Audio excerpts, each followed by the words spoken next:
Hello, class! Olá, grupo 4, tudo bom com vocês? Na nossa aula de inglês de hoje, nós vamos continuar falando sobre animais, tá bom? Vamos relembrar de novo alguns pets que são os animais que nós podemos criar em casa e alguns outros animais, tá bom? Vamos lá! Nós temos aqui uma imagem de um elefante, Isso, elefante em inglês, nós falamos elephant. Elephant é um pet? Não, não é. Nós não podemos criar o elefante em casa.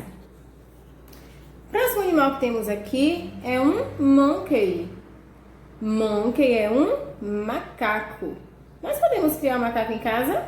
Não, então ele não é pet. Olha, nós temos aqui o rabbit. O rabbit é o coelho. Nós podemos criar o coelho em casa? Sim, nós podemos. Um coelho é um pet. É um animal que nós podemos criar em casa. Nós temos aqui agora, olha, cow, uma vaquinha. Cow. Nós podemos criar em casa? Não, não. Cow é um animal que nós podemos criar na fazenda. Animal on the farm, animal da fazenda, tá legal? Igual a esse animal aqui, um horse, que é um cavalo. Horse é um animal on the farm, é um animal que nós criamos na fazenda, ele não é pet. Nós temos aqui agora um peixe, fish. Fish é o peixe em inglês.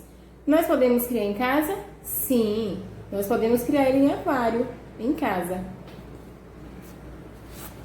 Nós temos aqui turtle. É um pet? Sim. Dependendo do tipo de tartaruga, nós podemos criar em casa, sim. E aqui nós temos um cat. Sim, cat é um pet. Cat é um gatinho, nós podemos criar em casa. E o dog, que nós vimos também na semana passada, dog é um cachorro, nós podemos criar em casa, sim. Ele é um pet. Para a atividade de casa, vocês vão fazer a atividade do módulo na página 32. Vocês vão observar o nome de cada animalzinho aqui, olha, dog, turtle, lion e butterfly, e circular o animal, a imagem, tá, do animal corretamente. Boa atividade para vocês, bye bye!